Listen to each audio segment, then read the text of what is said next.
આપ સૌ મિત્રોને સૌપ્રથમ જય શ્રી રામ। મિત્રો આજના આ વિડીયોમાં આપણે જાણીશું વોટ્સઅપમાં બ્લુ ટિકને હાઈડ કઈ રીતના કરવું।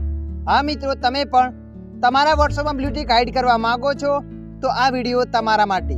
હા મિત્રો, તમને કોઈ વોટ્સઅપમાં મેસેજ મોકલે છે અને તમે એ મેસેજને જોઈ લો છો સામેવાળા વ્યક્તિને, તો સામેવાળા વ્યક્તિને બે બ્લુ ટિક બતાવે છે, તો આપણે જાણીશું આ વિડીયોમાં એ બ્લુ ટિકને હાઈડ કઈ રીતના કરવું।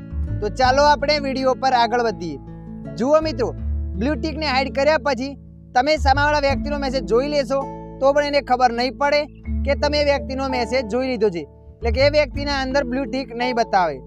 સૌપ્રથમ તમારા મોબાઈલમાં વોટ્સઅપ એપને ઓપન કરી લેવાની છે। વોટ્સઅપ એપને ઓપન કર્યા પછી આગળ આવું પેજ આવશે। મિત્રો અહીંયા તમારે ઉપર 3 ડોટ પર ક્લિક કરી દેવું। ઉપર 3 ડોટ પર ક્લિક કર્યા પછી તમારે અહીંયા સેટિંગના ઓપ્શન પર ક્લિક કરી લેવાનું છે। જેવા તમે સેટિંગના ઓપ્શન પર ક્લિક કરશો એટલે આગળ આવું પેજ આવશે। તમારે અહીંયા નંબર 2 પર ક્લિક કરવાનું છે, પ્રાઇવેસી। જેવા તમે પ્રાઇવેસી પર ક્લિક કરશો એટલે મિત્રો આગળ આવું પેજ આવશે। વોટ્સઅપમાં બ્લુ ટિકને હાઈડ કરવા માટે મિત્રો તમારે આ ઓપ્શનને બંધ કરી દેવાનું છે, રેડ રિસિપ્ટ આ ઓપ્શનને બંધ કરી લેવાનું છે। આ ઓપ્શનને બંધ કર્યા પછી સામેવાળા વ્યક્તિને બે બ્લુ ટિક નહીં બતાવે। એ ઓપ્શનને બંધ કર્યા પછી કોઈ પણ વ્યક્તિ તમને વોટ્સઅપમાં મેસેજ મોકલશે, તમે મેસેજને સીન કરી લેશો તો પણ એ વ્યક્તિને ખબર નહીં પડે કે તમે વ્યક્તિનો મેસેજ જોઈ લીધો છે।